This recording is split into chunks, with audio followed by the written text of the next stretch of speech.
Club বিশ্বকাপে রাতে মুখোমুখি হবে পিএসজি এবং চেলসি।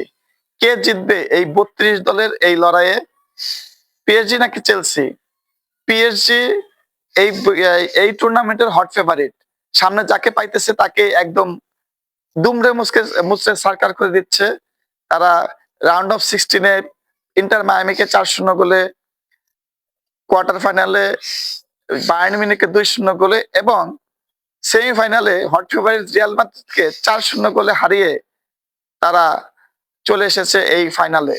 সে চ্যাম্পিয়ন্স লিগ থেকে তাদের সেই যাত্রা শুরু হয়েছে। চ্যাম্পিয়ন্স লিগে তারা ফাইনালে ইন্টার মিলানকেও ৫-০ গোলে বিধ্বস্ত করেছিল।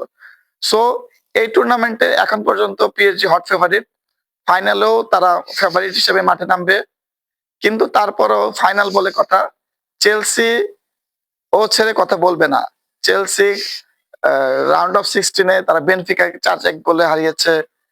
ব্রাজিলিয়ান ক্লাব পালমিরাসকে ২-১ গোলে হারিয়েছে এবং আরেক ব্রাজিলিয়ান ক্লাব ফ্লুমিনেন্সকে ২-০ গোলে হারিয়ে তারা পৌঁছে গেছিল এই ফাইনালে।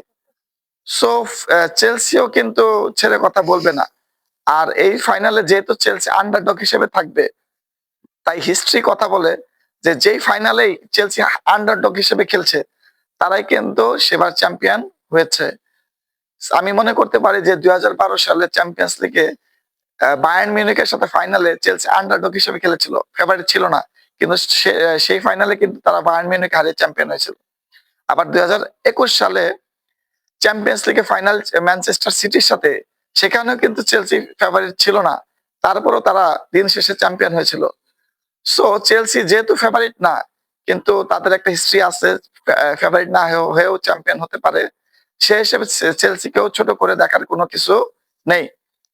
তো দুইটা দলের মধ্যে বেশ হাড্ডাহাড্ডি লড়াই হবে। তো দিন শেষে যে ভালো খেলবে সেই চ্যাম্পিয়ন হবে, মাঠে পারফরমেন্স যে ভালো করতে পারবে। তো দল হিসেবে পিএসজি অনেক এগিয়ে থাকবে। আমার ব্যক্তিগত মতামত, পিএসজি থাকবে 70% এবং চেলসির থাকবে 30% প্রেডিকশন আমার। এখন তারপর দেখার পালা কে চ্যাম্পিয়ন হয়। উভয় দলের জন্য শুভকামনা।